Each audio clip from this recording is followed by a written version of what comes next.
તરફ સૌરાષ્ટ્રમાં મેઘો મન મૂકીને વરસી રહ્યો છે અને બીજી તરફ જામજોધપુર તાલુકાના સોગઠી ડેમમાં ગાબડું પડ્યું છે। પાણીનો ધસમસતો પ્રવાહ વહી રહ્યો છે। તકેદારીના ભાગરૂપે મામલતદાર અને તંત્ર દ્વારા સતર્કતા દાખવાઈ છે। ડેમ આસપાસના ગ્રામીણ વિસ્તારોના લોકોને સલામત સ્થળે ખસી જવાની સૂચના આપી દેવાઈ છે। તો સોગઠી ડેમમાં ગાબડું પડ્યું છે। વધુ માહિતી સાથે સંવાદદાતા મુનાફ વઘાલી જોડાયા છે। મુનાફ, સોગઠી ડેમમાં ગાબડું પડ્યું છે, કેટલા ગામોને સાવચેત રહેવા કહેવાયું છે?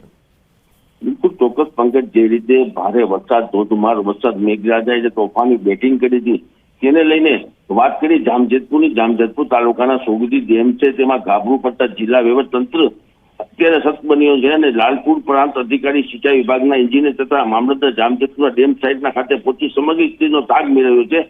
આ સ્થિતિ ઊભી ન થાય તેને લઈને કાર્યવાહી શરૂ કરી છે। જે નીચાણવાળા ડેમ ભાગના જે વિસ્તારો છે તેને સ્થળાંતર કરી અને સલામત સ્થળે ખસેડવામાં આવ્યા છે।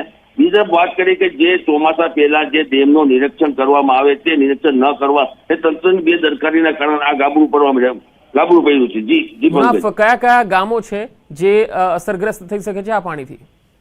જે તે જામજોધપુરના આજુબાજુના વિસ્તાર છે, જે કોલકી છે, આજુબાજુ જામજોધપુરના જે નીચા સાઈડોના જે વિસ્તારો છે તે 8 થી 10 ગામો છે। તે ગામોના અંદરમાં અત્યારે તંત્ર દ્વારા સૂચના આપવામાં આવી છે કે નદીના પટમાં કે સાઈડમાં જવાનું મનાઈ કરવામાં આવી છે અને બાકીના જે લોકો છે, જે નીચાણો વિસ્તાર ડેમના લોકો છે તેને તાત્કાલિક ધોરણે મામલતદાર અને તાત્કાલિક પોલીસને લઈને તાત્કાલિક ધોરણે તેને સલામત જગ્યાએ ખસેડવામાં આવ્યા છે કે કોઈ એવી ઘટના ન બને કે પાણી વધે અને લોકોને તકલીફનો સામનો ન કરવો પડે તેને લઈને અત્યારે હાલ નજર રાખવામાં આવી છે। હાલ મામલતદાર સહિત અહીંયા નજર રાખવામાં આવી છે કે ડેમની સાઈડના અંદર જે પાણીનો પ્રવાહ જે વધી રહ્યો છે અને હાલની સ્થિતિ તો સારી છે પણ સ્થિતિ ખરાબ ન થાય તેને લઈને નજર રાખવામાં આવી છે। જી મુનાફ, આભાર માહિતી આપવા માટે।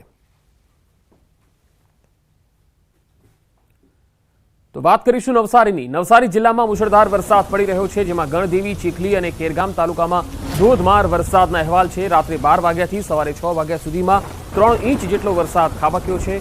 ચીખલી તાલુકામાં 3.25 ઇંચ જેટલો વરસાદ થયો છે, તો ગણદેવી, વાંસદામાં 2-2 ઇંચ વરસાદ થયો છે, જેના પગલે પૂર્ણા અને કાવેરી નદીમાં જળસ્તર વધી રહ્યું છે। કાવેરી નદી 11 ફૂટ તો અંબિકા નદી 11.48 ફૂટ ઉપર પહોંચી છે।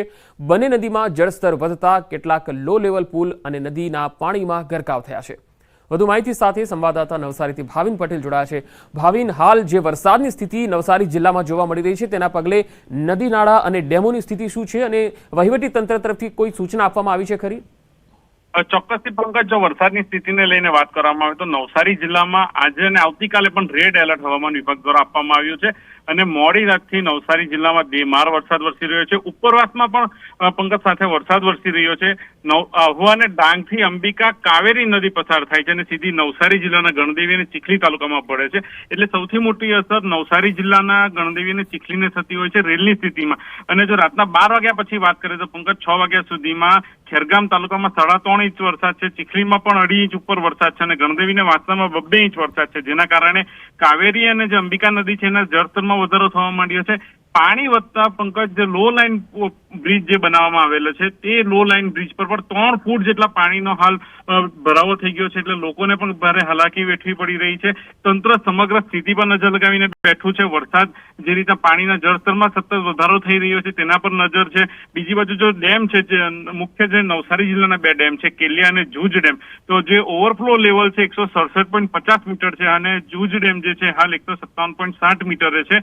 કેલિયા ડેમની જે વાત કરવામાં આવે તો ઓવરફ્લો લેવલ છે 113.40 મીટર અને હાલ 160.60 મીટર જેટલું છે। એટલે એ બહુ ચિંતાજનક વાત નથી ડેમની સ્થિતિની, પરંતુ પંકજ, જે અંબિકા અને કાવેરી નદી જે છે એ ક્યાંક વહીવટી તંત્રની ચિંતા વધારી શકે છે, એટલા માટે કે જે રીતના સતત જળસ્તરમાં વધારો થઈ રહ્યો છે એ સૌથી ચિંતાજનક વાત છે અને હજુ પણ નવસારી જિલ્લામાં વરસાદ વરસી રહ્યો છે। જી ભાવિન, આભાર માહિતી આપવા માટે। વલસાડ જિલ્લામાં અનરાધાર વરસાદ થઈ રહ્યો છે, ત્યારે મધુબન ડેમના 10 દરવાજા 1.5 મીટર જેટલા ખોલવામાં આવેલા છે। ડેમમાં 62,000થી પણ વધુ ક્યુસેકથી પાણીની આવક થઈ રહી છે, તો ડેમમાંથી 59,000થી વધુ ક્યુસેકથી પાણીની આવક થઈ રહી છે। આ પાણી દમણગંગા નદીમાં છોડાઈ રહ્યું છે। ડેમમાંથી પાણી નદીમાં છોડાતા દમણગંગા નદી તોફાની બની રહી છે। નદી નાળા કિનારાના વિસ્તારના લોકોને સાવચેત રહેવા સૂચના આપવામાં આવી છે।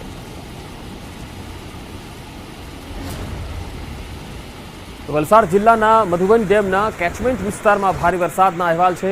ડેમમાં 74,000 ક્યુસેક પાણીની આવક છે। ડેમના 10 દરવાજા 2.2 મીટર ખોલાયા છે। ડેમમાંથી 86,000 ક્યુસેક પાણી દમણગંગા નદીમાં છોડાઈ રહ્યું છે। દમણગંગા નદી તોફાની સ્વરૂપે વહી રહી છે।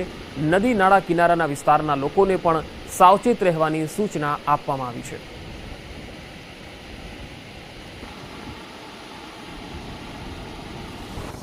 વાત કરીશું પોરબંદરની। પોરબંદરમાં કુતિયાણાનો અમીપુર ડેમ ઓવરફ્લો થયો છે। ઘેડ વિસ્તારના 8 ગામોને એલર્ટ કરવામાં આવ્યા।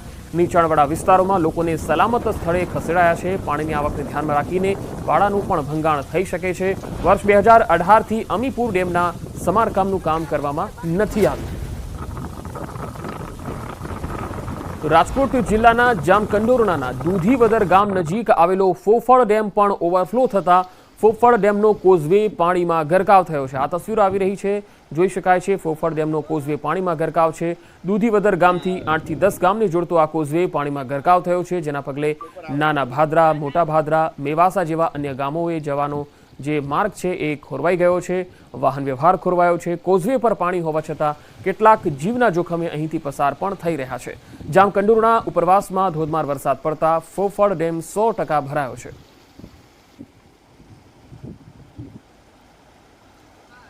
રાજકોટ જિલ્લાની વાત કરીએ, રાજકોટ જિલ્લામાં જે મેઘરાજાએ જે તોફાની બેટિંગ કરી તેને લઈને વાત કરીએ જામકંડોરણાની। જામકંડોરણામાં આવેલ દૂધીવદરનો જે ફોફળ ડેમ છે તે ઓવરફ્લો થતાં તેનો કોઝવે છે પાણીના નદીમાં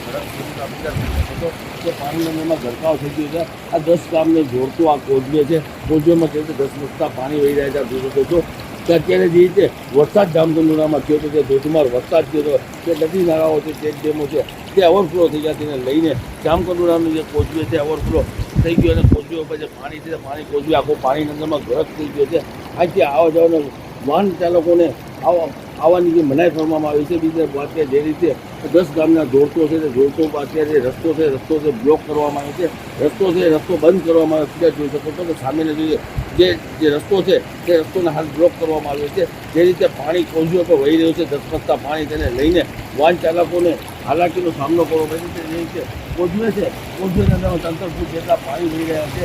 જે રીતે ફોફળ ડેમ ઓવરફ્લો છે તેને લઈને અત્યારે વાહન ચાલકોને જે સખ્ત મના કરવામાં આવી છતાં વાહન ચાલકો પોતાના જીવના જોખમે આજથી પસાર થતા હોય છે। આ સીધા જોઈ શકો છો તેવી રીતે વાહન ચાલકો અહીંથી નીકળતા હોય છે। જે કોઝવે ઉપર 3 ફૂટ જેટલા પાણી વહી રહ્યા છે છતાં તંત્ર દ્વારા કોઈ જાતની તાકીદી રાખવામાં આવી નથી। તંત્ર અહીંયા કોઈ જાતનું રોકવામાં નથી આવતો। જે લોકો છે પોતે પોતાના જીવના જોખમે અહીંયાથી નીકળી રહ્યા છે। જે રીતે 3-4 ફૂટ જેવા પાણી ધસમસતા પાણી છે તે કોઝવે પર વહી રહ્યા છે। જે રીતે ફોફળ ડેમ ઓવરફ્લો છે તેને લઈને આજ તે આ 10 ગામનો રસ્તો એને બંધ કરવામાં આવ્યો છે। મુનાફાકારી ગુજરાતી જામકંડોરણા।